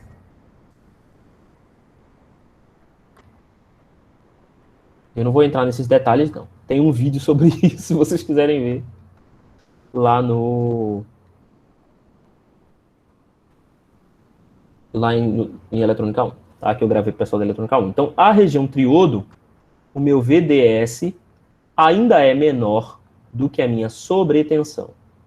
Na saturação, o meu VDS é maior ou igual à minha sobretensão, em que essa sobretensão é igual a VGS menos VTH.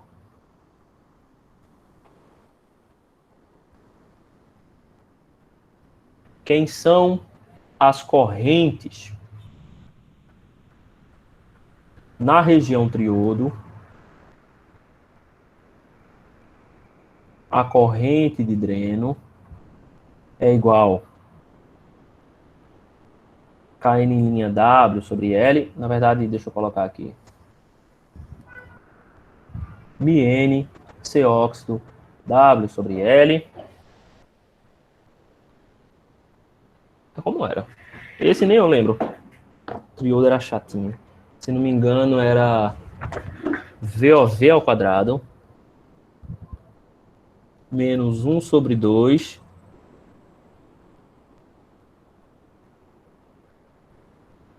Não, deixa eu ver aqui. Vou ver direitinho, peraí.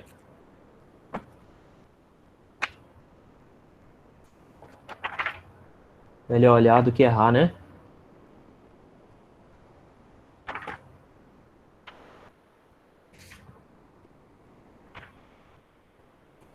Transtorno de efeito de campo.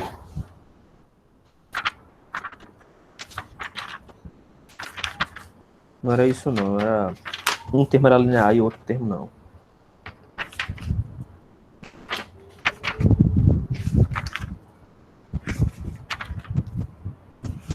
Só um momentinho, pessoal.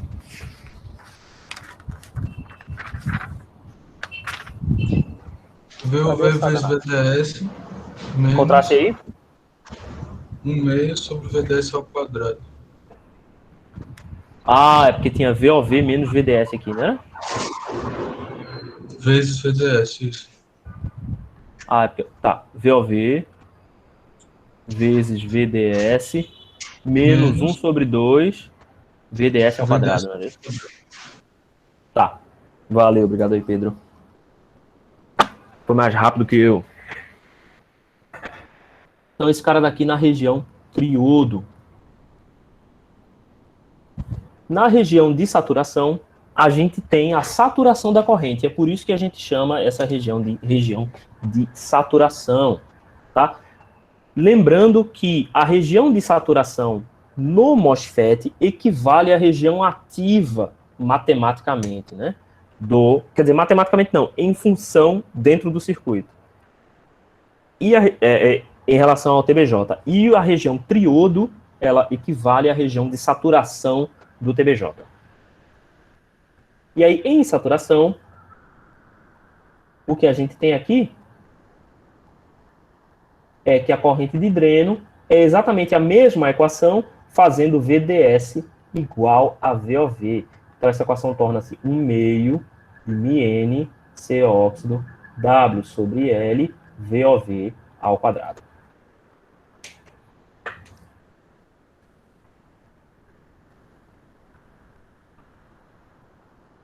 Essa, pelo menos, sei de qual, porque é essa que a gente usa mais. Tá?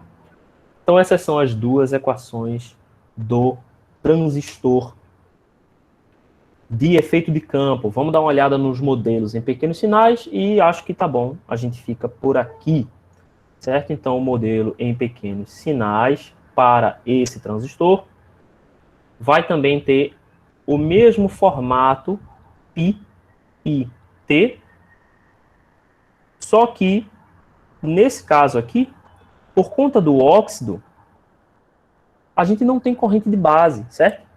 Corrente de porta, no caso, né? Porque nem é base. A gente não tem corrente de porta. Então, a resistência de entrada, ela é bastante alta. A gente pode representar por um circuito aberto e apenas indicando que a tensão de entrada será VGS, com um G minúsculo. O ganho aqui de corrente continua sendo GM, é o ganho de transcondutância, vezes VGS. E a minha resistência de saída continua sendo RO. A minha tensão de saída nesse dispositivo será VDS, de dreno para a fonte. Então, dreno, esse terminal é a fonte, curto-circuitado aqui, e aqui é o gatilho. O GM é 2ID sobre VOV, e a resistência de saída é VA sobre IC, corrente de coletor. A gente tem também o modelo T, Esse aqui é o modelo π, né? O modelo T.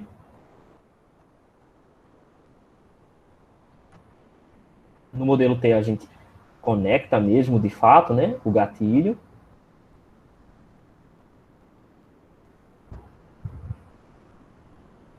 E a gente pode também fazer uma conexão aqui com a resistência de saída. Então, aqui eu vou ter novamente o RO, é o mesmo valor. A minha entrada agora, meu RS, né, e o meu ganho de transcondutância, GM vezes VGS. Então, aqui eu tenho gatilho, dreno e fonte. Quem são essas quantidades? As mesmas, né? Só que agora eu tenho um RS, que é a minha resistência na fonte, e ela é igual a 1 sobre GM. Uma coisa interessante sobre esse modelo é que, se você observar, a corrente de entrada no gatilho aqui é sempre igual a zero, tá? Porque se você observar aqui certinho, quem que é a tensão aqui? A tensão aqui é VGS, certo? Então, quem é a corrente em RS? A corrente em RS, se a gente colocar essa corrente aqui em RS, vai ser igual a essa tensão, VGS, dividido pelo próprio RS. Só que o RS é 1 sobre GM. Então, esse cara daqui é GM VGS. Se a gente fizer uma lei das correntes de Kirchhoff neste nó, a gente vai ver que a corrente de entrada é igual a zero, certo? Porque toda a corrente fornecida pela fonte dependente tem que seguir por RS. Então, apesar de G estar fisicamente conectado no circuito, matematicamente a corrente que passa por ele é sempre igual a zero. E você pode usar isso toda vez que você for fazer a análise em pequenos sinais. Supondo que essa corrente é zero, e isso já simplifica muita coisa no cálculo. Não muita coisa não, mas simplifica um pouquinho. O que mais? O que está faltando?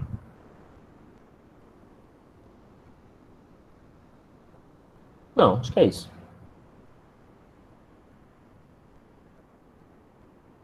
Bem, gente, dúvidas?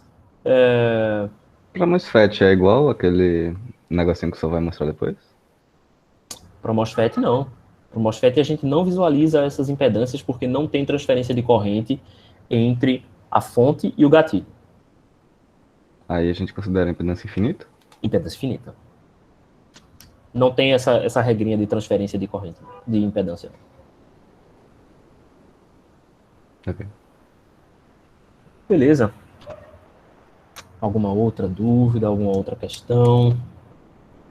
Perguntas sobre a prova, sobre o método de avaliação. Certo. O livro base vai continuar sendo o Cedra, tá?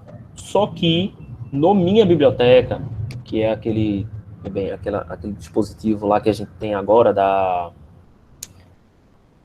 universidade, nós temos o outro que é o... Caramba, eu tava com ele aqui hoje. Horowitz? O Horowitz. Não, Horowitz não. Não? Seria legal ter o Horowitz. É o... O autor vai abrir a porta e dar na minha cara. Como é o nome? Pera aí, eu vou me levantar.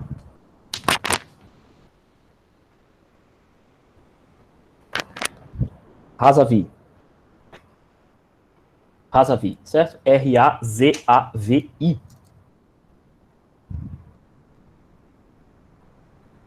A ordem dos capítulos é outra, mas todos os assuntos que estão aqui estão lá, certo? Deixa eu ver as outras perguntas aqui. Os vídeos vão ser disponibilizados sim, Josuel. Tá? Eu vou colocar tudo no YouTube e vou deixar no SIGA. Inclusive, essa é uma coisa que eu quero conversar com vocês também. Eu falei com o pessoal lá de Eletromag 1. Eu vou criar uma sala no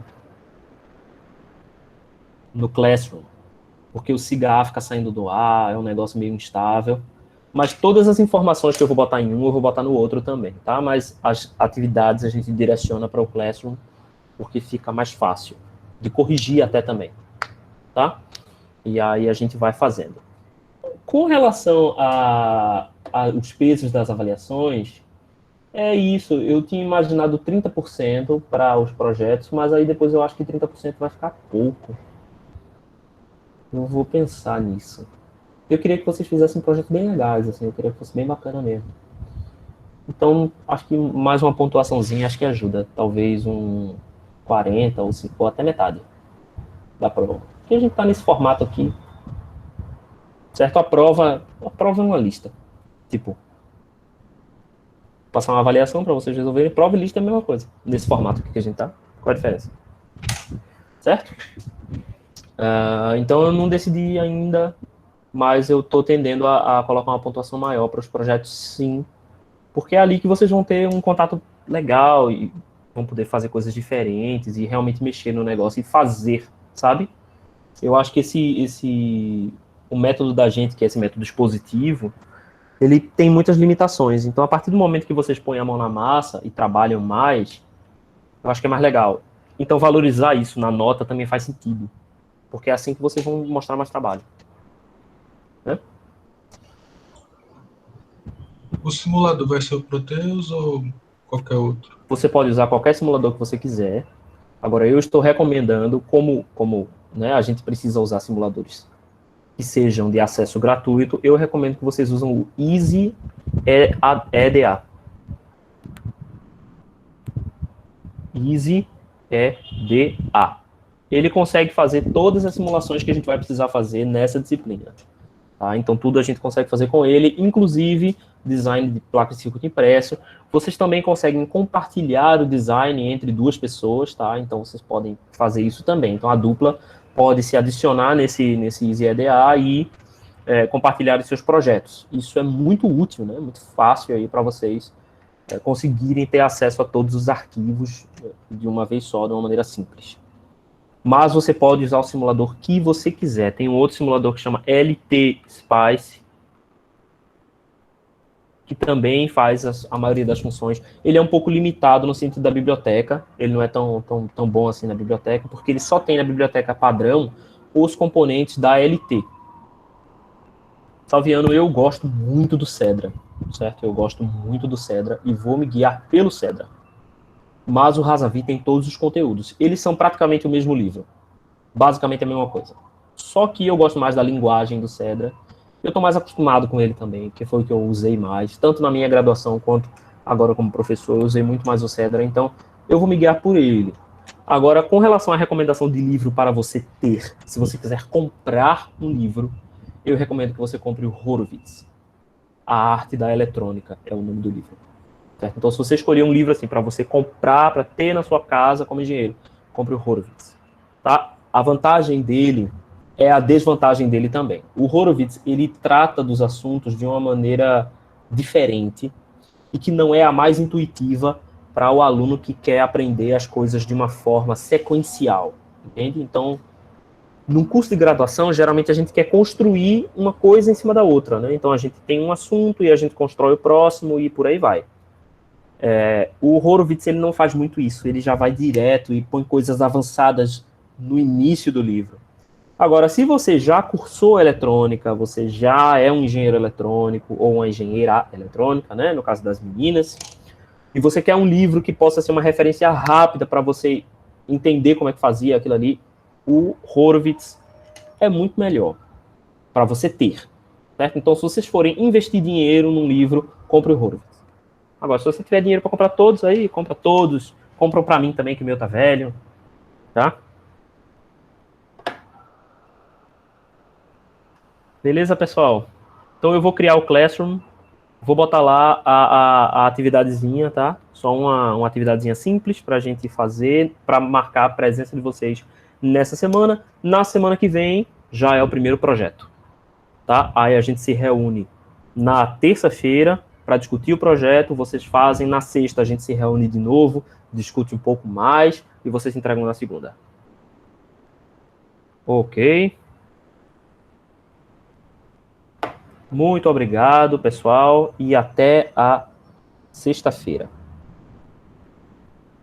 Valeu, professor. Até mais.